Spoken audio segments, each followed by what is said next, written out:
What's good, y'all? It's your man, Nirvana Nash, bringing y'all another day of Nirvana. Y'all see, work clothes on, we doing our thing. But before we get started, make sure y'all like, share, subscribe, everything y'all can do below, because it go a long way for us here at Overdose Productions. Got my man Preston in the house today. Yo, what's up? Y'all already know what the deal is. We working on some shit, going over graphics. So, y'all just stay tuned. We've been trying to move forward more with our shows and shit like that. We got tapped in, actually our first week this week that's gonna be going on. No, Siri, I don't need you. And that's just gonna be an amazing thing. I think this will drop probably about a week after that. So when y'all do see this, make sure y'all go back, check out Tapped In. And in the meantime and in between time, we gonna jump into this thing. So let's get to it.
Flow to me, flow to Nasty. Like cut into you so clean because like it's just a short turn. You gotta get right into it, and man. He just hit that bitch perfect, and then it came to C, and he just hit C, and then brought that bitch back around. I'm like, okay, bro, I see you out here. Like shit was perfect. And it was right on time with everybody, saying their little piece that they say. No, that's the reason why, like, I asked him this week to do a handheld.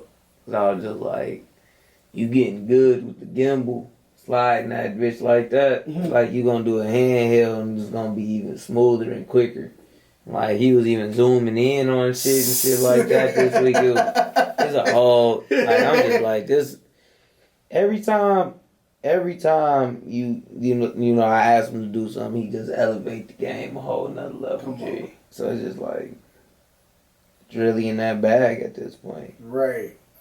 I fuck with it. I'm satisfied with what our product look like. Like I can't ask for no more. Like really, I can't. Yeah, man. I'm saying shit gonna just keep elevating at this point, I think. But at the same time, like, it's just the growth.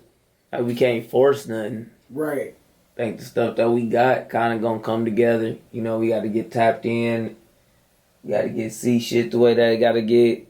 Right. You know, working with Jabril a little bit more and pulling that shit in more. But once we get all into a flow with all these different programs moving at once, it's gonna be like, psh. Right. And like we really got like the network vibe. Like it is that. It's a tidal wave. Alright, y'all, so y'all already know what time it is. It's another week of the Hotbox plug-in. And this week, we got a special one for y'all. I'm gonna get into the auto-tune soon. Don't worry. But this week, I got another EQ for y'all. One of my favorite EQs is the EQP1.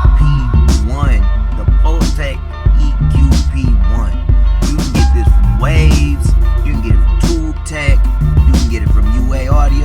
That's where most of my plugins I use come from Universal Audio. But I do have the Waves versions too. And the Waves versions work just as good, honestly, man. Like, they not the same exact plugin, but if you learn to use them, they gonna bring that character that you want. So, the Pultec is a passive EQ. And by that, it means that it uses the passive circuits inside of the EQ. And then that goes off into a tube originally. And the tube is what adds the characteristics to it. Most EQs are more active and it's just a different vibe. So with this you have a way where you can set the bandwidth. You got a way where you can set exactly what frequencies that you want to hit. And you got a way to boost and cut almost the exact same frequencies. It's a crazy way of doing EQing, honestly.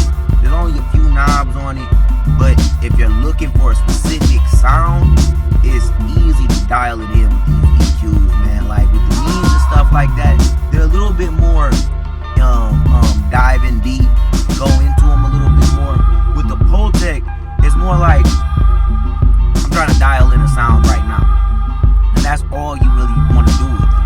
It's a great EQ. I use it for like my vocal submix, and that's my last two on my vocal show. Let me see if I can get it.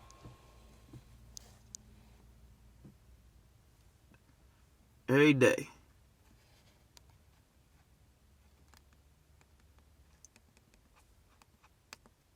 Every day. Alright, let me get back into it though. So, yeah, so anyway, that it really helps. It really helps just dial in those sounds. It was made, only 50, 60 years ago, to be honest with you. The two dudes who made it, they used to hand make every single one of them in their warehouse when they first started off.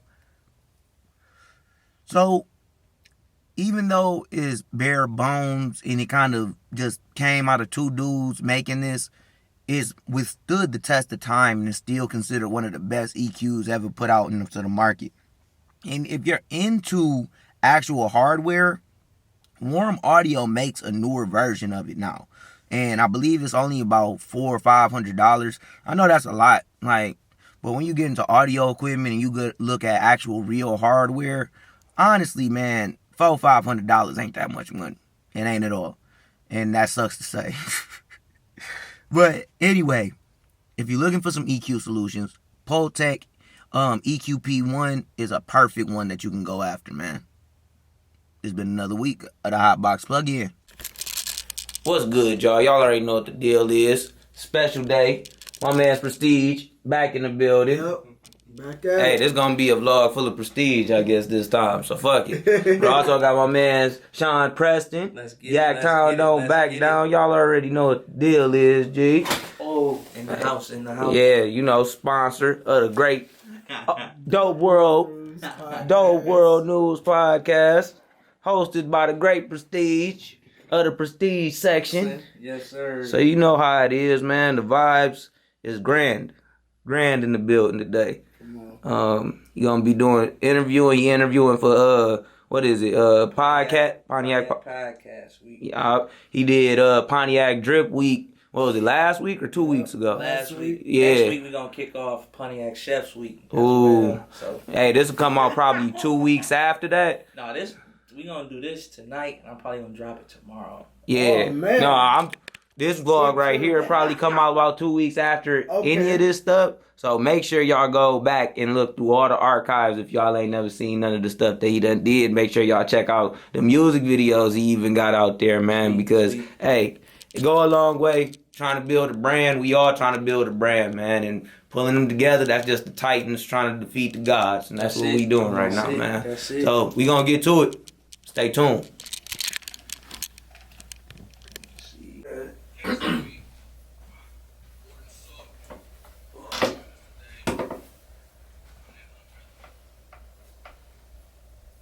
Trying to make. Let me see.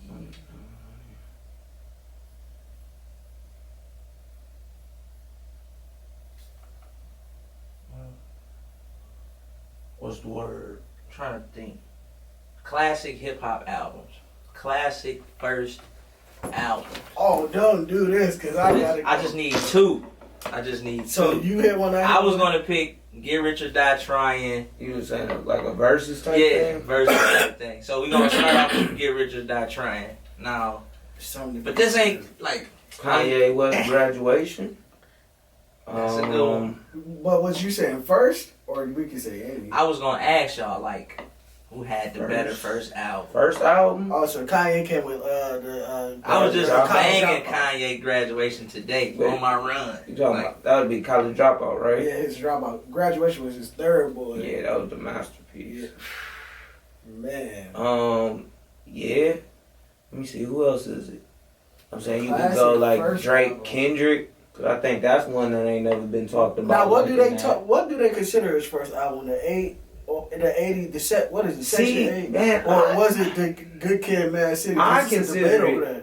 Good Kid, Mad Me City, too. because that's what it's always been. Yeah, like, me too. I feel like it's not a for real album if you could get that bitch on live mixtapes or that Piff or something like that. Like, not to say that's a bad thing. I'm just saying it ain't like that's the reason why Chance shit kind of got passed off for an album for a long time. But then it was just like I didn't see that shit on no free sites nowhere that you could just grab that. So it's like, nah, bro, this an album. This is a studio album.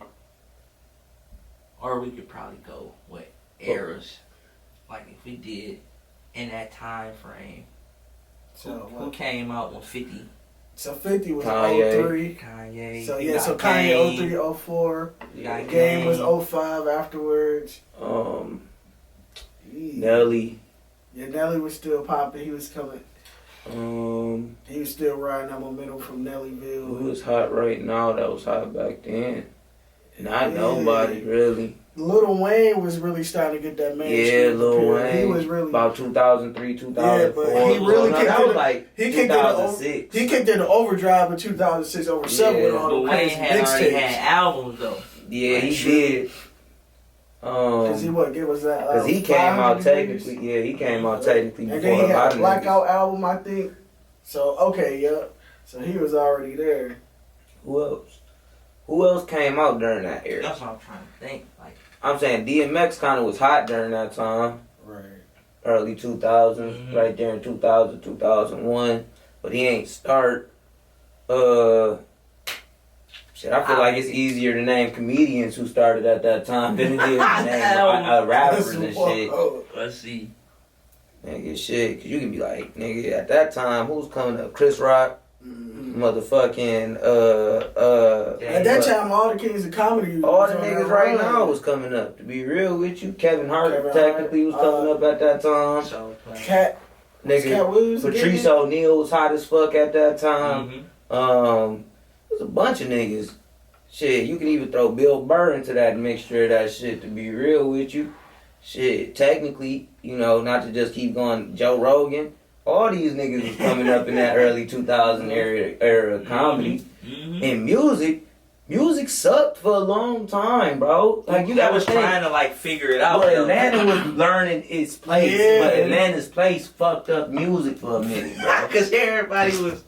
Yeah, bro. So it's like when you really look at it in the early 2000s, who was coming up? Lil Jon and the East Side Boys, Because like, if you Bone Crusher. if you think about it literally These was the niggas who was coming up. it literally went Fat from Joe. it went from DMX, Jay-Z to people like Nelly, Ja Rule, Yeah. and then it just like nosed Chingy. up. Chingy. Chingy, yeah. Like it jumped to like Chingy, like Look, Bone Crusher. I kid you not. It's like, Chingy, fast forward to he Soulja made some Boy. timeless records. He got a couple. Chingy He got a couple. one timeless